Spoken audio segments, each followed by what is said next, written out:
going to work out. Well, if it doesn't, I'll just be myself. So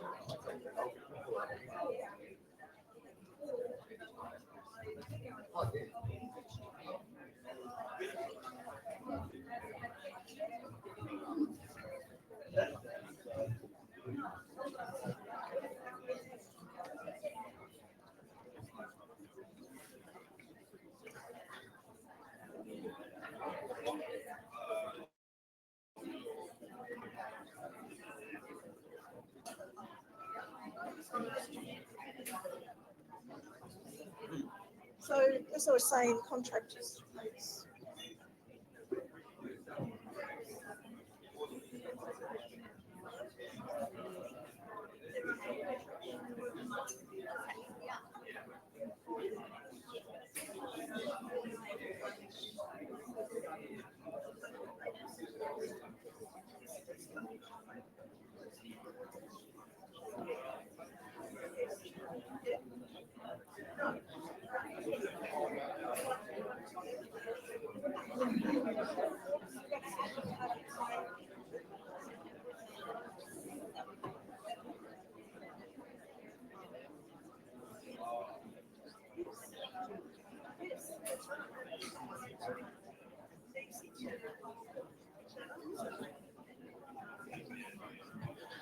Alrighty, we've got a very special session here. This one promises to be one of the highlight technological Marvel AI special things.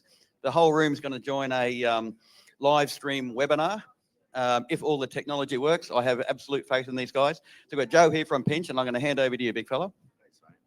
Hello, everyone. How are we doing? We're going to start at 12. It's currently 11:58, so we've got a couple of minutes. So I'll just explain what's going to happen. So every month at Pinch, we do what we call our monthly merchant masterclass. That's delivered online usually, but because we're here, we thought, why not? We'll live stream ourselves on stage doing it. I'm joined obviously by Corey, who a lot of you know. Corey's from Annature. So today, Corey's going to present some new functionality of Annature that's effective for both you guys in your day-to-day practice, but also as it pertains to integrating with Pinch payments as well. At 12, we're going to go live on the webinar. So I'm going to be talking to you guys as well as on the webinar. I know some of you have registered. So if you do want to go onto the webinar on your laptops, Cameron up the back there will be there answering any questions in real time. So you can ask questions as they pop up. Is everything good to go up here? So once Corey picks up his screen, we'll go up there. Yeah, it should be right to go. Cool. All right. Yeah. When the clock hits 12, Cameron will give you the signal.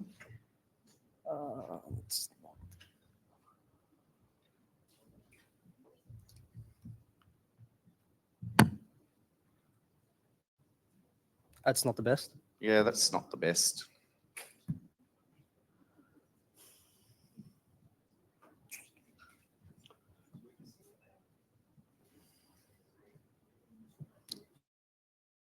It looks screen there if anybody wants to come up here and actually look that way. Everybody want to sit on the stage and look at that screen? We'll just have to make it work. Is it all right if I re-plug this to give it another go to try and reset that quality? I'll do it anyway. All right, just we're now live. So welcome everybody to the Pinch Merchant Masterclass. We're just trying to get the screen up here a bit clear so that Corey can present to the people in the room.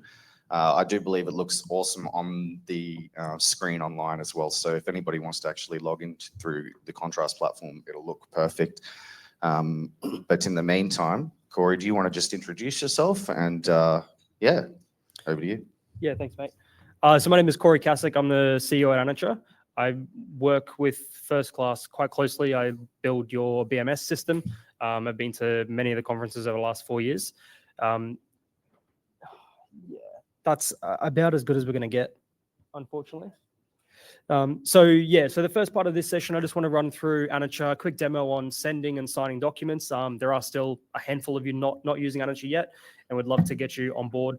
The whole concept here is to make signing documents easier for your clients and for you in particular, managing those documents. So the life cycle of sending out documents, checking if they've been signed, who you're still waiting on if documents are going out to multiple people. And this can be from anything from engagement letters, your TPAR enrollments, STP authorizations, activity statements, anything that needs to be signed is all done through Annature. So what we're looking at here is the dashboard of Annature, and I'm going to go through and show you how I can send out an engagement letter, for example. So the first step is to obviously have a PDF or a Word document ready to go. That can be uploaded into Annature. You can upload one or many documents. So if you are doing a full engagement, you have your engagement form, your STP authorization, and your TPAR enrollment, maybe your authority to act as well.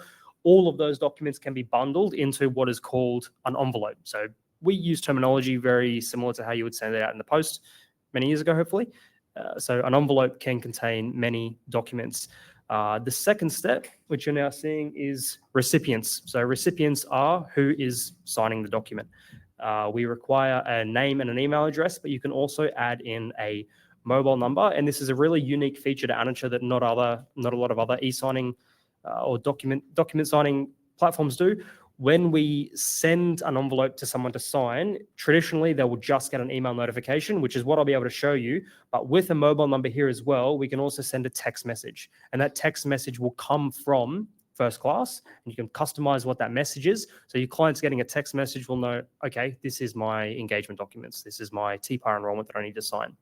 So that's documents and recipients. Step 3 is then to prepare the documents for signing. And what this does is gives you a preview of what your document is. And here it's just a drag and drop. So everywhere that you need a name to be merged onto the document, anywhere you need a signature or a date is just drag and drop. Now, I've already marked up this document separately. So you can see there's name, email address. So name and email are 2 merge fields that are going to populate the document. Name in particular is super important. You don't want to be in Word creating a document by entering a client's name every single time before you sign it. You can have effectively what you see here. It's a document with a location for that name to be merged in at the time of sending. And so we call these fields, and there's a bunch of fields for you to use. You'll see signatures, dates, drop downs, checkboxes, and what I'll show you next and what dovetails nicely into Pinch is a payment method. So this is marked up, so we can hit save. So our documents, recipients, and fields of where it needs to be signed. And then step 4, you're just giving it a name. So call your engagement letter for Bob Ross. And then we've got a message to recipients. So here is where you could say, hi, Bob, we look forward to working with you. Or another feature of Annature is a message template where you can create that message in a template and it will automatically populate everything. Yeah. Everything you can see here in the email. So once that's done, we can then hit send. And now because I've entered a mobile number, I will get a text message, but what I can show you on screen is the email. So in Annature, you're now looking at an envelope that's in progress, and this is where you would go to check the status of that envelope. Has it been signed? Who am I waiting on? Do I need to send a reminder? Do I need to update someone's email address because I made a typo? And from the client's perspective, they will get an email that looks like this. So the emails all come from First Class accounts. We do not put the Annature name or the Annature brand in front of your clients. They're your clients. They're expecting communications from you. They don't know who the hell Annature is. We never put our Annature name in front of those clients. So you'll see the logo. Here's that message. Cool, that's good. So there's that message you're seeing and details about who it is that sent it. So whether it's just you or you've got other team members that are sending documents out of Annature, these correspondences can be personalized based on who it is that's actually sending it. And review documents. So this will now open Annature on the browser. If you're on a phone, this opens on the mobile. It's very mobile friendly, all compatible with any device, mobile, tablet, computer. And you'll see. So the 2 fields we had at the top here, name and email address, these were data points we already knew about the client because you entered their name and email when you were sending it to them. So we've pre-filled the document, and you can kind of see here where this would translate into, say, an STP authorization or like an engagement letter where you're addressing someone by their name. So these are fields that are automatically being populated for you. And then we've got some required fields here. So we're asking them for an address. We've got a drop down where we can select options here. Would you like to be contacted? Yes or no. We've got checkboxes where you can set up validations here. Do they need to select one, multiple? If you're giving them a selection of 4 options and you expect 2 to be answered, you can set validations that way. But the core piece here is the signature. So the signature is either selecting a signature or drawing here. A very big misconception with digital signatures is it doesn't look like my handwritten signature. That's fine. Per legislation, e-sign all around the world, I can sign a document with a dot and it's valid. Now, a bank might not like it, but from a digital signature perspective, a dot is your indication to mark that document. It is a mark you've placed on the document that is now a representation of your signature. So from signing, that's all done. The client can then hit finish, whether you're on a phone or a desktop, and that's it. So that's signing done. Now, as the sender, you'll get an email to tell you that Bob Ross has signed his engagement letter. You'll be able to access that engagement letter through Annature, through your dashboard. So you'll see back on the dashboard here, this is the engagement letter that we just sent. It's now completed. Whilst I will get an email, I can come into Annature at any time and go to download a copy of that signed document that has been executed with a dot. Now that's a bit more pixelated than usual, but traditionally that's what a signed document looks like. Now, for you guys in particular, first-class franchisees, Deb has provided you with a bunch of templates that you can access through the wall. So under your document management, you've got your enrollment, your TPAR enrollments, your SDP authorizations, and a template engagement letter that head office has provided for you. So they're accessed through the wall, and then soon to go on that wall will be a link directly to Annature. So you're able to take those documents and load them into the system as a template. Now, a template is exactly the same process of sending an envelope that we just saw. So I'll show you a TPAR declaration where I've uploaded the document. For TPAR enrollments, they're going to be sent to yourself first as the agent, and then they're going to go to the client. So in this transaction, there's 2 recipients involved, yourself and then the client. The reason we've added ourselves as a recipient outside of actually needing to sign it yourself is because you'll be able to pre-fill information on the document such as the ABN or the entity name of the client. So what you're looking at here is a template provided by head office for the TPAR enrollment. It's been pre-tagged up. So this only needs to be set up once with all of your fields, and you'll see that there's locations here where the name and the ABN are, there are fields there for you to fill out. There's blue and green. So blue indicates a field that you as the agent need to sign, and green indicates a field that a client needs to sign. The new piece here that we didn't see in the document we just did is this payment method field. So this payment method is what is going to allow the client to provide a card or a bank account for a pre-authorization. And I'll show you what that looks like for the client to fill out. So for a TPAR declaration with your template, on the templates dashboard, whenever you have a new client that you need to send that to, you'll go to Actions, Quick Send, and you'll be able to add in Bob Ross as the client. Now there's numbers here on the left-hand side, 1 and 2. 1 indicates, or these numbers indicate the order in which the recipients of the envelope will receive. So for a TPAR declaration, we're going to be signing it ourselves first, where we're able to pre-fill the entity name and ABN, and only after we finish will it then automatically get sent off to the client, Bob Ross, to sign. So here we can hit send, and we'll immediately be prompted to sign and fill out now. And so here is your document now as the agent, where you'll be able to enter in details such as the name and the ABN. And now you can't see the fields that the client needs to sign. They're only for them. And a signature as the agent.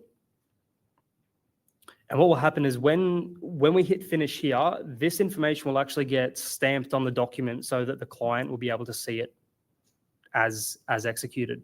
So I've now just signed as the agent, and an email will be coming here. So TPAR client declaration. So exactly the same email that we just saw before. Again, whether it's an email or SMS that goes out, the client is now opening this, and they will be able to see the name the ABN, your signature and name and date as well, and they will be prompted to adopt a signature.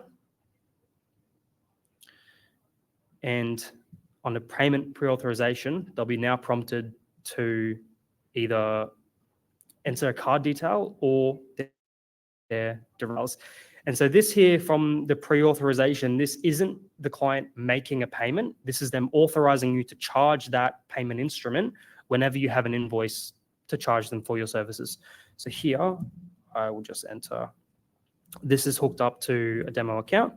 So I will be able to submit a BSBN account number and hit finish. So now that's a TPAR enrollment signed by yourselves as the agent and sent off to the client and signed by the client. And through the integration with Pinch, that now gives you a payment instrument that you can then charge anytime you raise an invoice. And Joe will be able to go through all of the bells and whistles of Pinch, how it works with surcharging, raising invoices, tracking those payments. But Annature, for the purpose of collecting payments and pre-authorization, Annature is just your way of getting that payment instrument collected securely, saved securely, and if it makes sense, bundled together with what is already an enrollment process, or an engagement process. So sending out, several documents to be signed at the same time, and a payment instrument captured all at one email to the client or one text message, no back and forth, no chasing people, because Annature does reminders for you. Yeah, that just about covers it. So that's Annature, sending, signing, and capturing payment methods. Thanks, Corey. Thanks a lot, Corey. All right. Give me a second while I plug in. I was having a conversation with Stacey, my teammate, before, and we were making a joke about our brand slogan, which is payments technology by real people. Every presentation has been so AI centric. I thought it was quite interesting that our brand was payments technology by real people. Can you guys all see that pretty good? Awesome. All right. So my name is Joe McCord. I'm from Pinch. I want to firstly thank Deb and all of you for inviting me here and inviting Corey here to present what we think is a really innovative solution. And also hi to everybody who is watching on our regular monthly Merchant Masterclass. So what Pinch is, online payment system for collecting invoice payments. And we don't have any upfront or ongoing subscription fees. Hands up if you like getting your invoices paid on time. Excellent. And hands up if you currently have somebody who has an overdue payment to you. Awesome. A lot of honest people in the room. Okay, cool. So what we see is that over 80% of businesses experience constant late payment. So that's like constant late payment. You'll have at least one invoice late. Businesses that experience that constant late payment tend to grow 3 times slower than those that don't. And the reason for that is because it actually blocks your access to your working capital. I was having a conversation last night with Damien from Corcordis. I asked him, it was a bit of a loaded question. I said, Damien, what's the #1 reason you think businesses fall over? And he said, access to working capital. In Australia, there's $14 billion of working capital currently locked away in late payment. When you can't access your payments, you're essentially financing your customers instead of being able to finance your growth. It stops you from being able to invest in your business. It stops you from being able to make those tactical hires you need to make, improving your systems and investing in marketing. So what we offer is a way to automate that, as Corey alluded to. I probably should have made this a wine bottle after spending some time with you guys last night. But this is our secret sauce, Pinch pre-approvals. How many people here use Ignition? Awesome. Okay. So Pinch, what Pinch's pre-approvals are is quite similar to Ignition. And what Corey's platform, Annature and Pinch do together is actually do what Ignition does. So a lot of you will be familiar with the concepts, but for those who aren't, essentially what it does is it allows you to capture a customer's payment method, and that can be a credit card or a bank account. You can capture that using a Pinch form. You can send to a customer, or you can fill it out yourself. So it's quite flexible in that respect. And through platforms like Annature, you can actually roll that process into your e-signature renewal process, contracting process. Once you have that pre-approval and you've got Pinch as your payment solution plugged into your Xero, QuickBooks, or MYOB account, you can set it up to automatically collect the invoice payment on the invoice's due date. Or you can set it up to charge when you need. So if you don't want to automate that process and you prefer to charge when you need, you can do that too.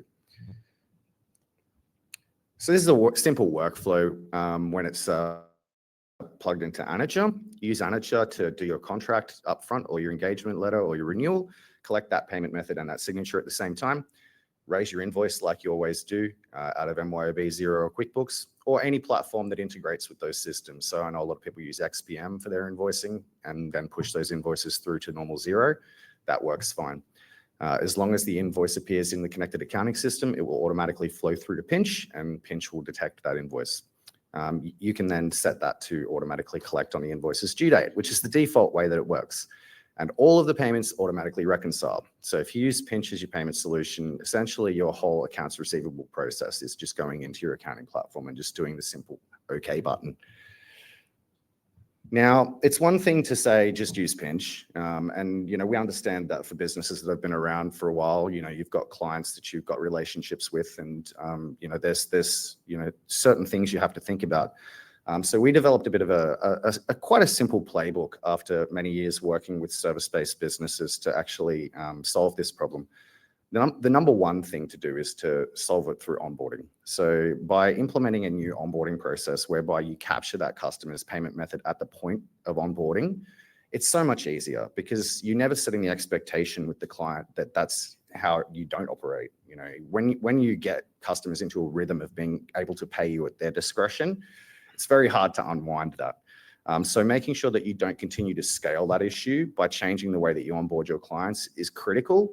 And over time, that might be all you need to do because, in 2-3 years time, some businesses might churn over their entire customer base. So by changing the way you onboard, it can save quite a lot of the issue on its own.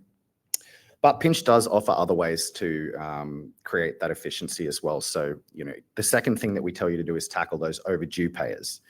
So those bad ones, the ones that are paying you late. And with Pinch on the dashboard, you can get a view of all of those customers at a glance, so you know exactly who they are. And you can do things in Pinch like roll Pinch into your invoice chasing processes, open up the invoice payment link from the back end of Pinch when you're actually on the phone with them, chasing them, take the payment over the phone at the point of the conversation rather than just a promise.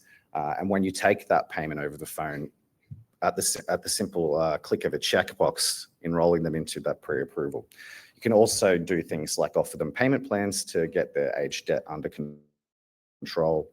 And then the final step of it is really just gains, because once you've got your onboarding sorted and you've got your overdue customers sorted, everybody else that's left are your good customers that have paid you on time. So, they're not the ones that are super important. But if you want to gain that pure 100% automation, that full accounts receivables automation that includes the reconciliation, getting everybody to pay through Pinch is essential. You can bulk invite all of your customers, ask them nicely. We find that when you speak to your happy customers that haven't really ever done you wrong when it comes to late payment, and just telling them the truth, we're doing this to improve efficiency, to help us grow so that we can service you better moving forward. Just giving them an easy question to answer. We've got a good relationship. Of course, I'll do that for you.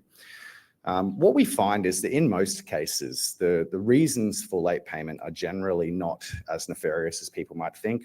I'm sure everybody here has paid an invoice late, right? And the main reason people pay invoices late is just because the invoice arrived at a slightly inconvenient time.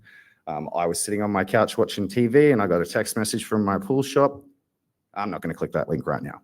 I'm just going to wait till tomorrow. And then tomorrow comes and I just forget. So it's actually doing a favor for the payer in many situations.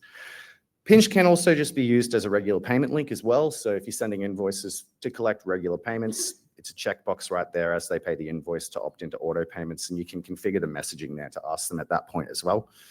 And yeah, doing that gets you that full accounts automation. So I've alluded to a few of the other features of Pinch. Pinch does offer automatic payment plans functionality.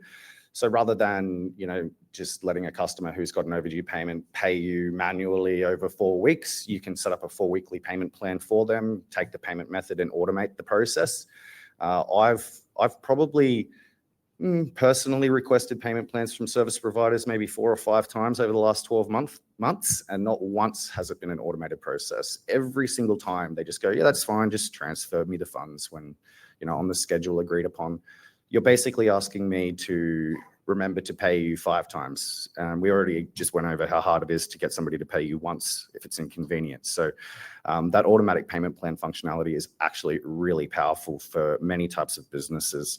You can configure it as an option on the invoice as well. So when you send that initial invoice, you can have like a pay in 4 option there for them to choose. So we've got membership organizations, schools, so many different organizations that are using it. My favorite one is a college up in, I believe they're up in 1770. Is that the name of the place up in Queensland? Oh, we're in Queensland. And it's a K to U12 school, and they get all of their tuition fees collected through Pinch by sending a single invoice at the start of the school year and just giving the parents the ability to choose whether they want weekly, nightly, quarterly payments.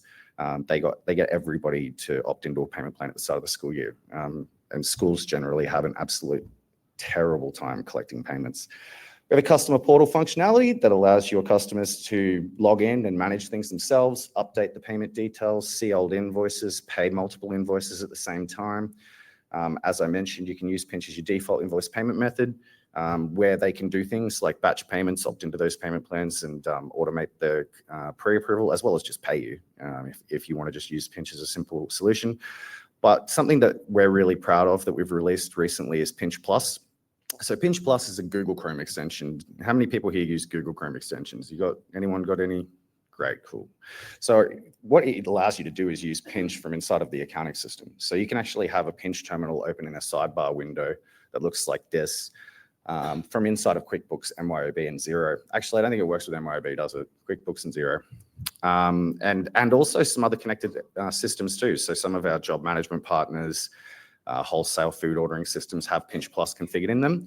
It allows you to do things like process the payment from within the accounting system on the invoice page. So you collect the payment method through Annature, say, for instance, open up the invoice inside of Xero, and you can see there's a process payment now button right there that you can just press.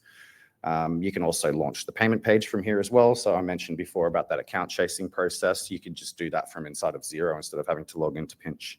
It's really quite an interesting tool. I haven't really seen anything like it. I think it's fair to say it's the only way to actually manually process payments inside of the accounting systems, except for maybe Xero's Tap to Pay, but that's more like in their app. One thing that separates Pinch from our competitors is our support. I think if you go through the Xero App Store reviews and anywhere that we have our feedback publicized, it is kind of our point of difference. That's that whole payments technology by real people thing. Our support has also won us awards. It's something that we do on purpose because we know that with the competitors that we're competing with, sorry for the redundancy, we're talking like Stripe, GoCardless, these big companies that are massive. It's very difficult for them to actually provide that one-to-one training and that support that Australian small businesses really value. So that's something that we really pride ourselves on. We offer guided onboarding for all of you and all of your referrals, group training sessions if you need it. I know that after this, Deb's going to work on putting together a webinar for you guys to actually do a group training session. So stay tuned on that one. And our online support is definitely the best in the industry, led by Cameron Taylor up the back there. I hope everybody's been bombarding him with questions. But yeah, Pinch isn't just for bookkeepers and accountants. It's also for your clients, right? It's got applications across a range of industries, cleaners, as I mentioned, schools, carers. We've got lots of NDIS providers, Meals on Wheels, marketing companies, you name it. Basically any business that invoices and waits for payment. And if you sign up as a partner and refer customers, not only do you get to hang out with me way more, which is obviously awesome, you do get up to 15% of the transaction fees your referrals generate paid out to you quarterly. And that's a special offer that we've put together just for you guys. You can gain access to a single unified view of all of your customers, create accounts from the back end of the Pinch system, and manage the platform on their behalf. And yeah, in summary, it's kind of no risk. We have plenty of Pinch merchants that are using the platform without any upfront costs, much like Annature. It's consumption based. No locking contracts or upfront or ongoing fees. Transaction fees can be on-charged. The on-charging works awesome. I've got a special offer today, 1.7% for cards. It's usually 1.95% plus 30 cents. Direct debits, 1% plus 30 cents, capped at $5. Obviously, Amex and international cards are higher, but we do generally price match if reasonable. So if you have a current supplier that you're looking at switching over from, just let me know. It's an example of one of our clients that raves about us, Korean Guy Meals on Wheels. I wanted to highlight that one because I think a lot of people think about the experience of auto payment from their payer's perspective. And actually, it was last night, Trent was having a conversation with somebody and trying to explain to them the value of Pinch. And, I think the question that he got asked was like, what situations wouldn't it work in? And he said, if you've got customers that are older and, they're a little bit less likely to adopt this sort of technology, but we've got about 10 Meals on Wheels franchises around Australia that use it. So if those sort of payers can automate your invoice payments, I think pretty much anyone would be able to automate their invoice payments. Thank you very much for your time. I appreciate it. If you'd like to create a Pinch account, just go to that URL there. Otherwise, scan that to book a demo. And if you have any questions, I'm here until, I don't know, what time? Thank you very much. Cheers.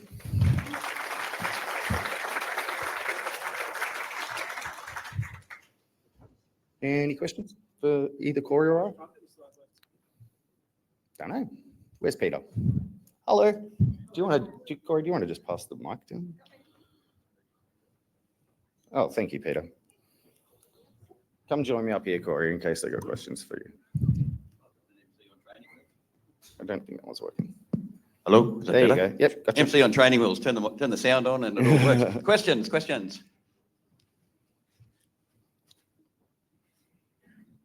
Hi. Hello. How long does it take once they've paid for the money to get into your bank account? Yeah, good question. So 2 business days for direct debit or 3 on some situations, depending on what time of day they pay you. But credit cards next business day. Come on, there's going to be more questions than that. Maybe my presentation was too comprehensive. Yeah. If the payment is made in the system, what date does it date the reconciliation? 0 or accounting software, the date this payment's been made or the date the payment's actually hitting the bank? The date the payment's processed. Yeah. So the date the payment's actually made. Yeah. That sucks. Oh, thanks, man. Why don't you come over here and talk to me about that? Yeah. Is there fees of that with some clients payment's gonna fail? Is there fees associated with that? Yeah, so it's $5 dishonor fee charged to you guys if it's a direct debit, but not with credit cards, just with direct debit on a bank account. Yeah. Question over here. Over here. Oh, hi. Hello, Cassandra. Hello, I love your Annature plus Pinch integration. But can you talk about your awesome POI as well, Mr. Annature? The Annature POI piece. Yep. Okay. So onboarding new clients, you are required to responsibly ID a client. So per the TPB and the ATO's notice, that is, there's a number of options. One of them is through the client agent linking in the ATO portal. That can be a little bit cumbersome. If you've ever tried it, it's not the nicest. But one of the simplest options is to cite a primary photographic identification document. So what that means is take a look at their license or their passport. Those are the 2 ID documents that you can have a look at. And prior to Annature, the way of doing that would be to send an email and say, if you're dealing with clients remotely, that is, can you please send me a copy of your license or your passport? And the ATO specifically mentions that's a no-no. Don't be requesting ID documents over email. So Annature has a second product called identity verification, and its entire objective is to get IDs out of email. No more images of licenses or passport through an email. Get them to upload them through Annature. And then through Annature, you're able to cite it temporarily. You only need to cite the documents once and then retain records of having cited it. And the purpose of you signing it is to ensure that the name and the date of birth that you've been given matches a driver's license. And so with Annature, we keep an audit trail of you having requested the ID, the client providing it to you, and then you having cited it. and then we destroy the documents. So you got 60 seconds to cite the ID to have a look at it, front and back of the license, or just the front of the license, and then we delete those images. So they are gone forever. What retains is the audit trail and all of the evidence of you having cited it and made an assessment there. And just with Pinch, and as I did mention with that e-signing product as well, the pricing is entirely pay as you go. So it is consumption based. We do not have a fixed monthly fee. It is for first class franchisees, it is $1.20 per e-signing request that you sent out, billed monthly. So January, you onboard 10 clients, 10 documents sent out, $12 plus GST. December, you go on holidays for the whole month, you send nothing, you pay nothing. And IDs are $6.60 as well. And that's only charged when clients actually complete the ID request. They, sending the request out and the client doesn't action it, well, we haven't given you any value, so we don't charge you for that. We only charge you when they actually give you the ID and you've been able to satisfy your TPB and ATO requirements. That's our ID product. Cool. Any other questions around the room? All right. Thanks so much, everybody. Appreciate it. Thank you. All right. You guys are at MC's nightmare. I was told it's 1 o'clock, so we've got half an hour. So we're going to do some juggling.